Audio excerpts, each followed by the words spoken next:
Hello and welcome to the show. Listen, I am so glad that you can join us. I hope you had a great Mother's Day. I know I did. And so, this series is all about us enjoying life. It's all about what we're doing for life now, enjoying life, being intentional, as I say, about life. So, what God has purpose for you, that's what you need to be doing. That's what you need to be asking God for. As we are celebrating mothers this month, we have a great show planned for you. We have a very special person on. Her name is Radia Baxter. She is the CEO of Louis B. Consulting LLC. And she's going to talk to us about motherhood, about her business, and all that she's doing as an entrepreneur. And so I want you to just sit back, relax, and enjoy because it's coming up next. The Safe Organization presents Women and Girls Empowerment Weekend. She leads, she speaks, she inspires. Benefit Gospel Concert, June 27th, 7 p.m. Featured artist Kelante Gavin. Opening artist Tanya Caesar. Stevenson Auditorium, 979 Middleton Street in Orangeburg. Empowerment Summit on June 28th at 10 a.m. Keynote speaker, Lady Sarah Priester. Claflin University Student Center, 1801 Magnolia Street, Orangeburg, South Carolina. For more information, www.girlempowermentday.com. The Cecil Williams South Carolina Civil Rights Museum is the Palmetto State's first and only museum. It honors a generation of people, black and white, throughout the state of South Carolina who deserve to be remembered for their unselfish commitments and sacrifices. Enjoy an immersive and entertaining virtual tour. For more information, visit www.cecilwilliams.com.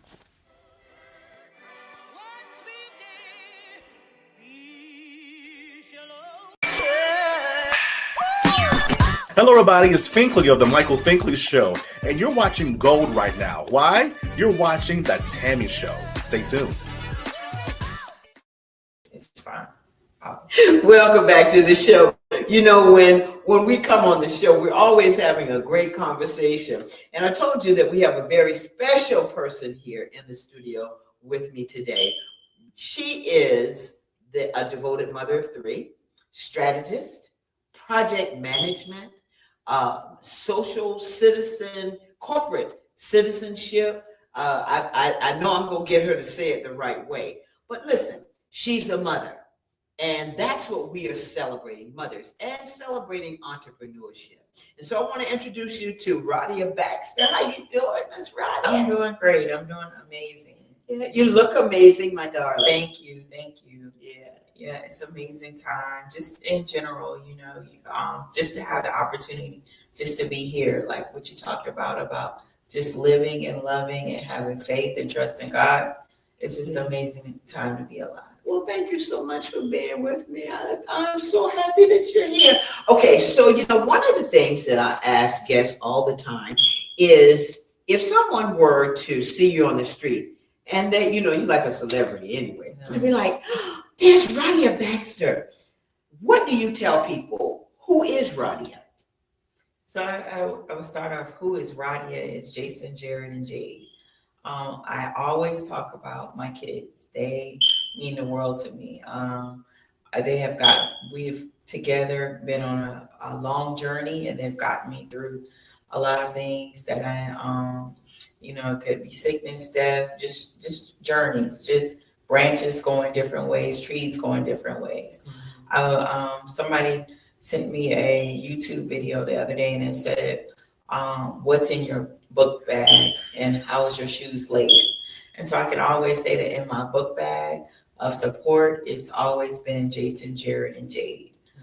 They've always been my support system. Just, there are tons of other folks that have been included in that, but I would at least find a not robbery to start off with. Like 3 J's. With the 3 J's.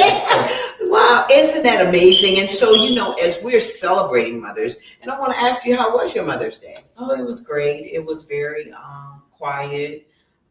Me and my significant other, we came back from celebrating a graduation at North Carolina A&T. One of our best friends as couples, their daughter graduated from North Carolina A&T, which is the same school that my daughter attends. Right. So we went to celebrate that with them. And then as we were coming back, we made a stop to my mom's grave and my aunt's grave, they're like best friends. They're not even 2 years apart. And then we journeyed on home, and then we went by his mom's house, spent some time with her, and then came home, and then spent some time with my daughter and one of my sons. So it was very just organically God ordained how it was spent. I just to be able to be here. Again, my thoughts went with folks like myself who don't have their mother, or folks who don't have their children, longer. That was very instrumental for me. Yeah. So That is amazing. I spent the time resting, of course, and then I had the opportunity to visit my aunt. My aunt Cindy and then my mother. They're right there across from each other, and so put flowers there and all of that, and just celebrate the mothers in our lives. Right. So when we talk about mothers, I want to ask you about your mother. What would you say was the greatest lesson that your mother taught you? Oh, there's just so many. So my mom was very classy, very dainty, but I'm and she was a force to be reckoned with. She spoke, whenever she spoke, you listened. She moved gracefully. She was a God-fearing woman. She even married. She was a great mother to 3 kids, or I would say 4, because I have a cousin who's like our sibling. So we all still, which was her sister above her son. But we all gathered together like we were siblings. But my mom was amazing.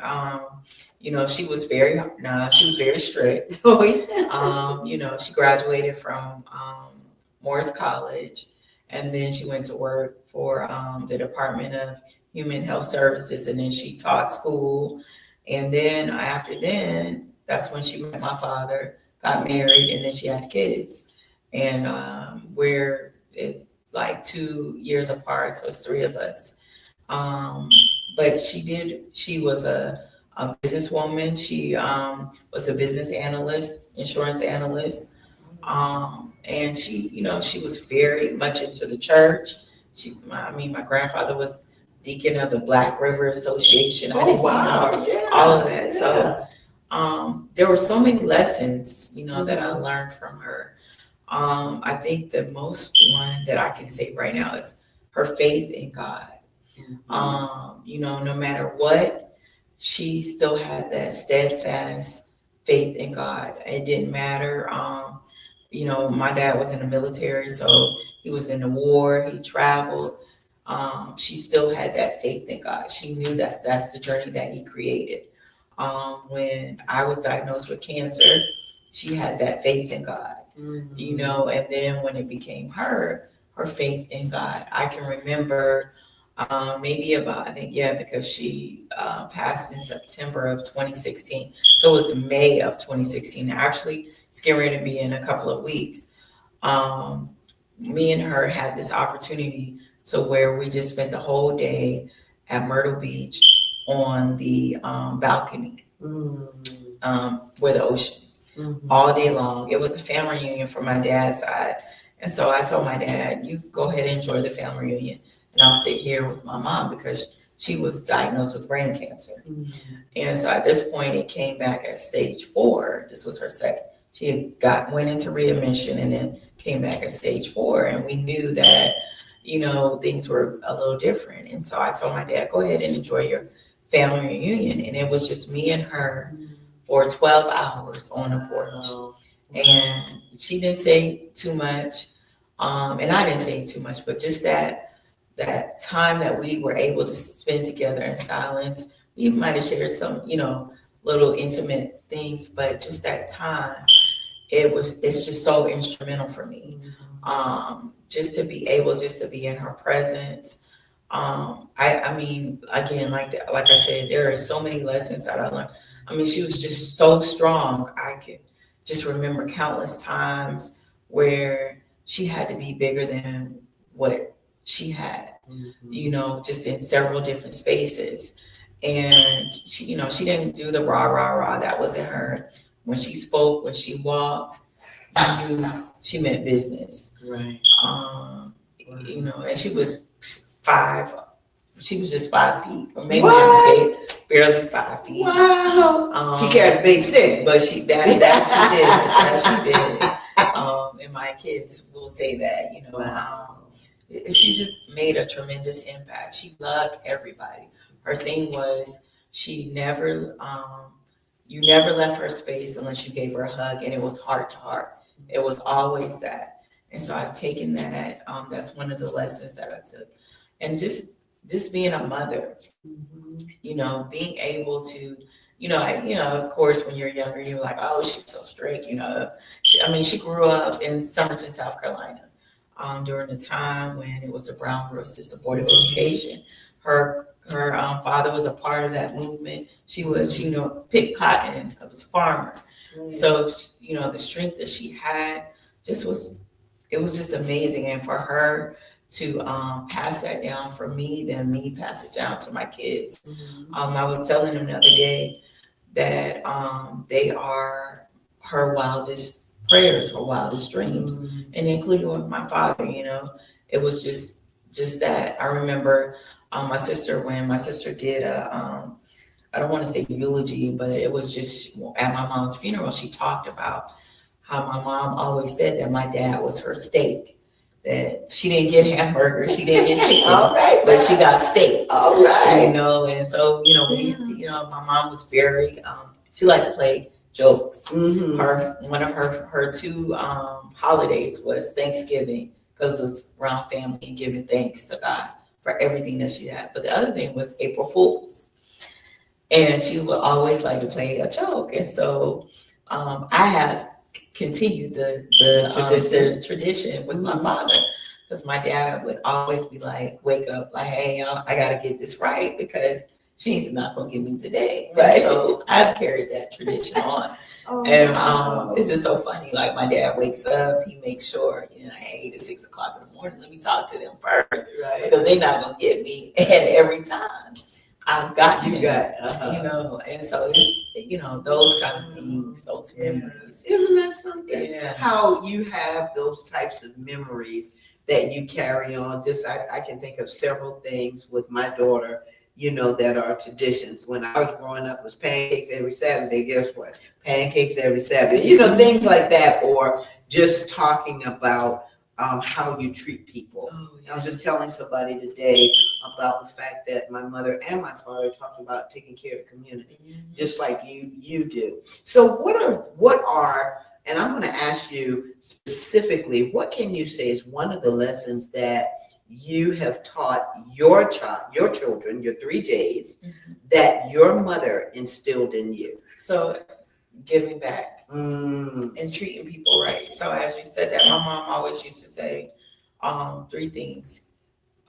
Put God first, love your siblings, and actually was 4, love yourself, and treat people right. And so I have continued that tradition. When my kids were born, we did community service. People know I carried them. We would go to like Mary Ford, Shakur, whatever we did in the community, my kids were with me no matter what. And to this day, it's still like that. My daughter, that is within her. She's always doing community service with something, even when it comes to school. So when my dad, TikTok, they have this tradition where you go spend the night with your grandparents. Right. Oh, yes, I've seen that. Yes. So my kids said, oh, well, we're going to do this to our dad. My dad was his granddad. So they did that. Them and my nephew, they knocked on my dad's door. My dad was like, why are y'all here? What are you here for? So they spent the night with him. And then the next day is my dad does, on second Sundays, they go to pass out food at church. And so my kids was like, all right, granddaddy, we're going to pass out food. Oh, wow. And so they went there, they passed out the food. And actually a young lady passed out. And so my daughter was there to administer first aid, get her whatever she needed. And that was just so fulfilling for my dad, because it was like whatever my parents instilled in us about giving back, making sure that we, are doing what God has, we're living the sermon. And to see that the fruits of his labor is still doing something, that the foundation that they set is amazing. And I just made sure that my kids are always doing community service, because it takes a village.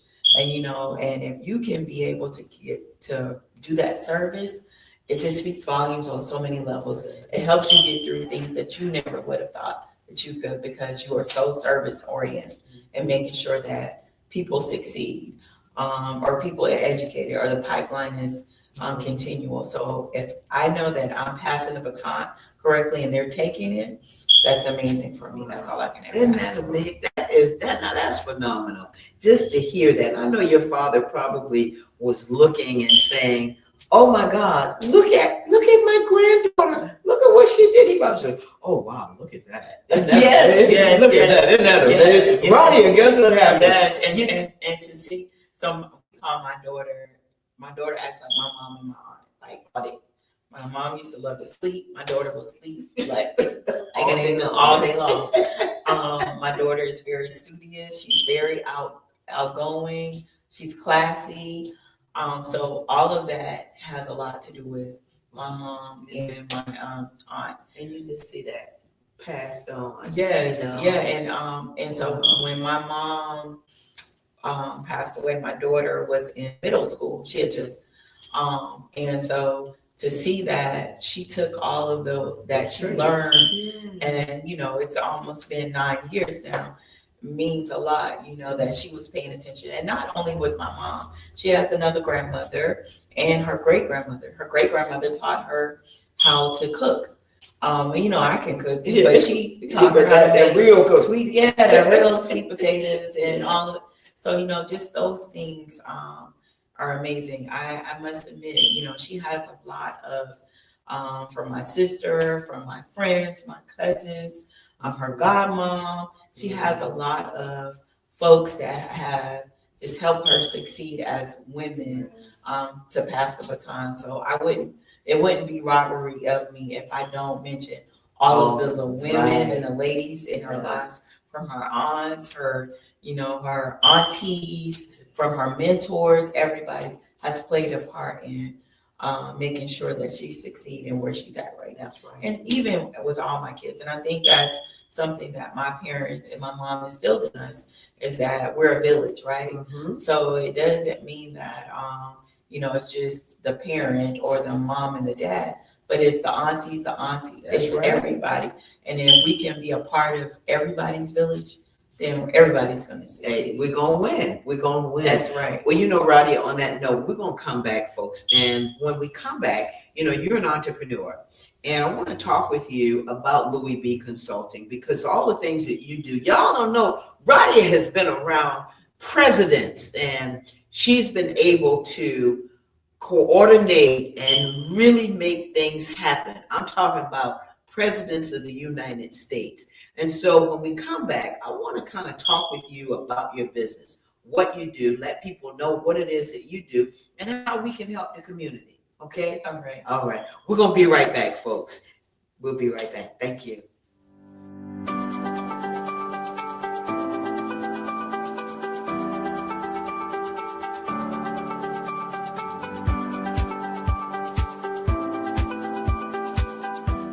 The Orangeburg County Conference Center supports downtown Orangeburg and our surrounding communities. The 6,000 plus square foot space is ideal for groups of up to 400 people attending corporate meetings, conventions, workshops, and special events. Conference Center staff are inspired to ensure that everyone can enjoy the modern amenities. State-of-the-art ballroom that accommodates up to 400 guests banquet style and 430 guests theater style. A warming kitchen with hot boxes, ice machine, refrigerator, freezer, and counter space. A lobby that accommodates 150 guests with special events outdoors. The comfortable outdoor amphitheater has a video wall and seating. Adjacent to the amphitheater is 12,000 plus square feet of green space that extends events outside, plus complimentary on-site event parking and additional parking across the street. Your event can take place all in one spectacular location. We welcome your special event in Orangeburg.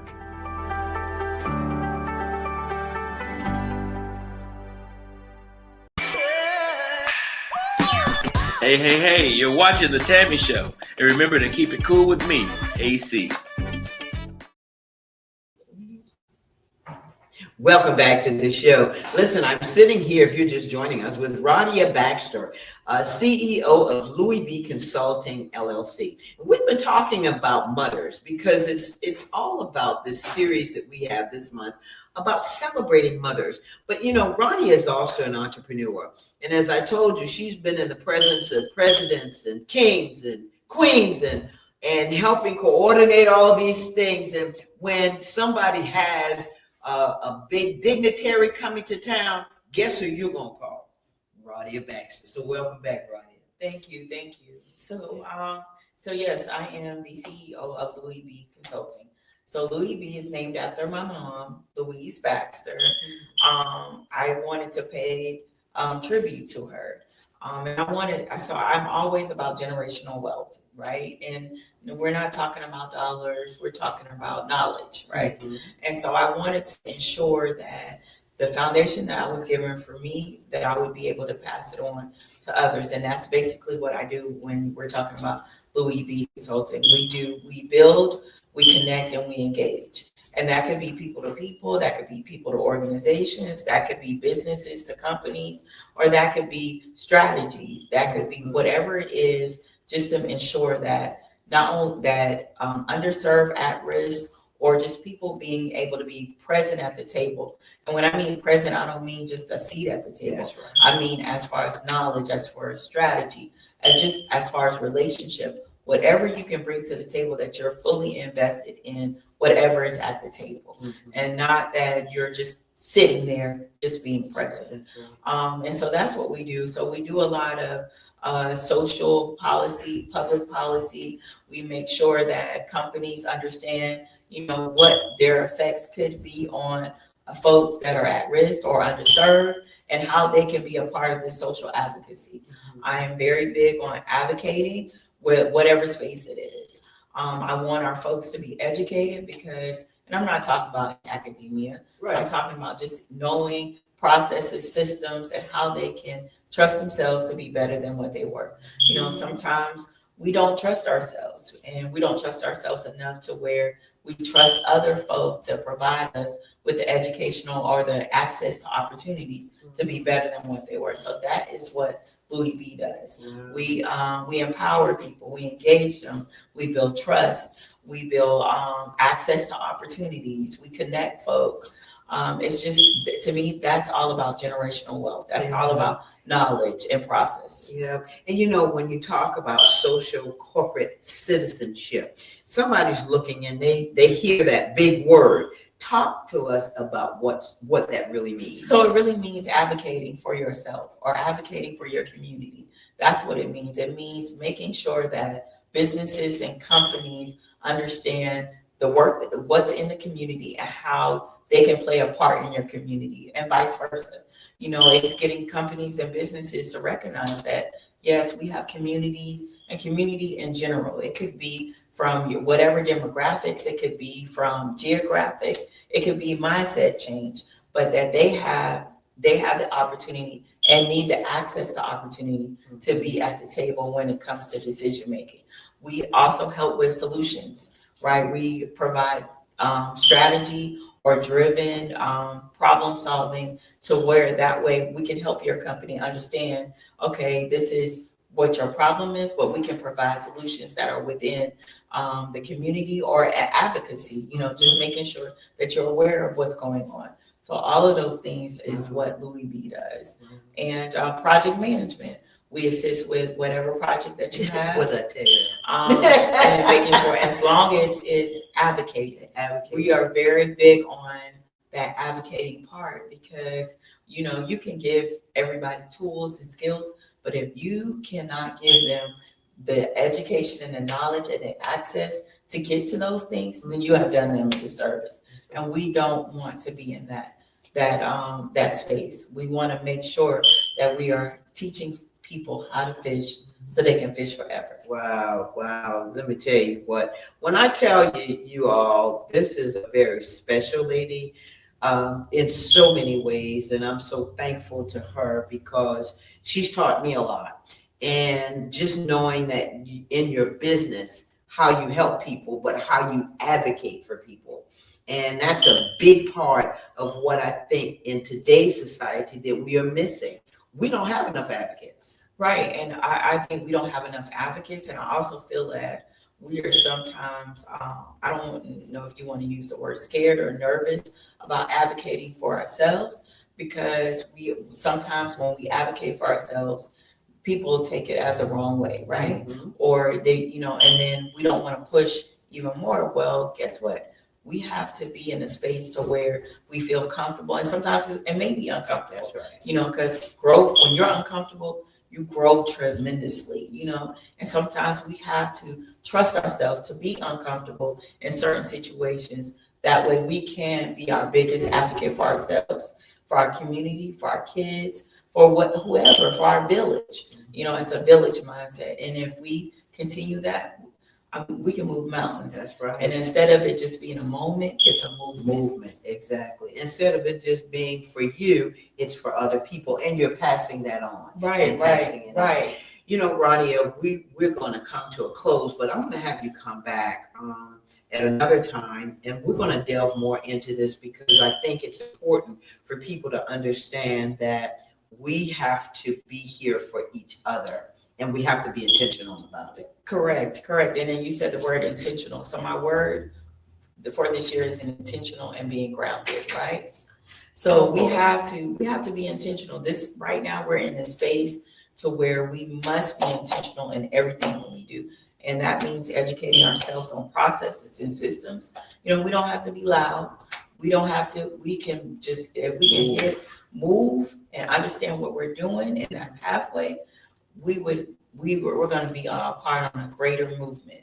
And so that, to me, that means a lot for me, to make sure that I provide access and opportunities for folks to be intentional and educated and be able to pass that torch that was passed to me from generations before me, so that way I can pass it on to other folks. That's right. It would be a force to reckon with. Right. And we are a force to reckon. We really are. If we could just realize it and take a chance on ourselves, we're so amazing. That's people, talk about, they're tired of hearing about, the boots on the ground and all these other kinds of things. But if you think about it, that's how we've always survived. That's right. We know how to survive and thrive together. And sometimes thriving is just finding joy in whatever. Surviving is finding joy in whatever. And just not take the little things for granted. Because, just even smiling and treating people right, it goes a long way. You could have had a bad day, but your day, just treating somebody with respect and everything, could make their day even better. That's right. Radia, before we go, there was one thing that I did want to ask you about, and that was advice. Because a lot of young people now are confused. And I'm not going to say all. I'm just saying a lot of them are confused about where they need to stand, what they need to be standing for, what we need to be doing, especially in a time like this. What advice would you have for some young people, especially young mothers? So for me, I'm just talking about for me, my faith has always been. So number one, trust God and his process, not my process, his process. That would be number one. Number two is, for me, is always stay grounded. Stay grounded in something. Love everybody. You don't have to like them or like their actions, but just love them, because that is what's going to get us over the hump. Be educated. I'm not talking about as far as you talking about, college or grad school, but just know what you know. Know what you know. Know it and know it like you know it. And trust yourself. trust yourself enough. If you don't know it, hey, Aunt Tammy, can you help me? Because I don't know it. Be willing to take a chance.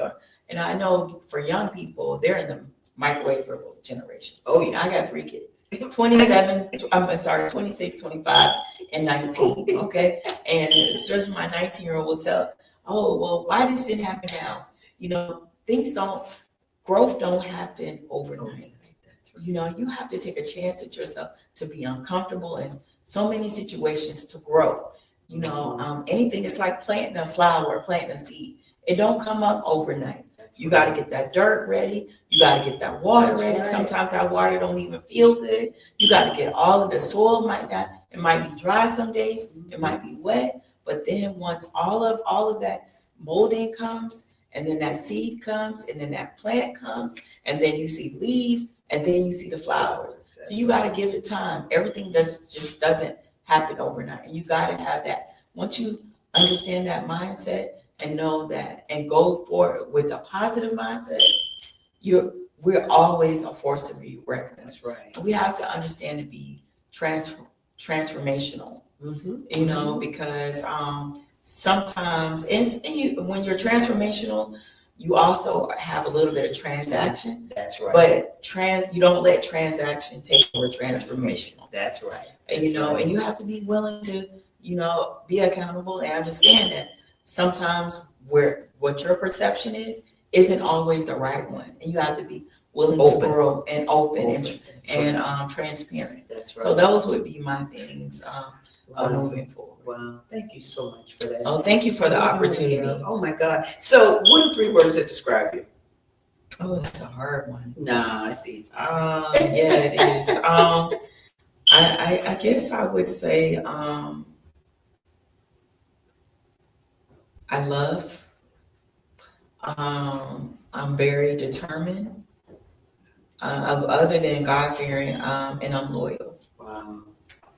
Love, determined, and loyal. 3 words that describe my new niche show. She called me Aunt Tammy. But wow. So I'm pretty sure my kids would say some other stuff, but but I'm just so honored to be in this moment. I'm so glad, my kids have moved mountains than I did, and so just to see them be able to see them grow like that, and that was one of the things that I asked God for. Yeah, was to have me here long enough for me to see them grow, and I'm appreciative of that. Look at that, and look at all the things you've been through. That's why we're gonna come back on the show, because see, when you're talking about your health challenge that you had and your mother's health challenge, and everything. People need to hear these stories. And that's why I do the Tammy Show, so that people can hear those stories. So I want to thank you. Thank you. Thank you so much for being on the show. Listen, tell the 3 J's I said hello. Your new Aunt Tammy said hello. But Radia, thank you so much for being on the show. You are such a remarkable woman. And if there's anything that I can do, as always, please let me know. Thank you. And thank you for the opportunity. Today has been different, but it's God ordained. So I'm just grateful. And that's for both of us. Yes. Yes. Thank you so much, my darling. Listen, folks, I want to thank you for tuning in to Tammy. I tell you what, next week we've got a great show planned for you.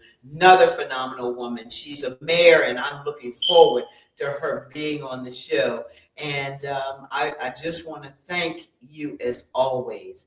And I would be remiss if I did not thank my associate producer, Willie, and Alicia, and of course, T-Vision Network, and right here in the Dream Studio. So I want to thank them as well. Remember, if you are interested in being on the show, all you have to do is go to info@tammymccotry.com. Also, the other thing, and Radia and I am remiss in saying that, Radia, you can reach her at Radia Baxter at gmail.com. You can give her a call, 843-906-0933. I said it right. I'll go to her Instagram at Radia 922. You can go to Radia Baxter, and that's LinkedIn, and I think I mentioned all of them. So listen, this young lady can help you, a really phenomenal woman. And so I want to thank you again, Radia, for being on the show. Thank you. Okay. Tune in to Tammy on our YouTube channel. That's the Tammy TV Show YouTube channel. Comes on every Thursday at 7 p.m. I want to remind you, let's be a blessing to somebody today and every day. You don't know what someone is going through. Radia said it earlier. You may be having a bad day, but that one smile that you have will brighten your life and can brighten theirs as well. Remember, get on the phone. I always say this, call somebody up and check on them. So I want to thank you again for being on the show. And until the next time, take care of yourself. Bye-bye.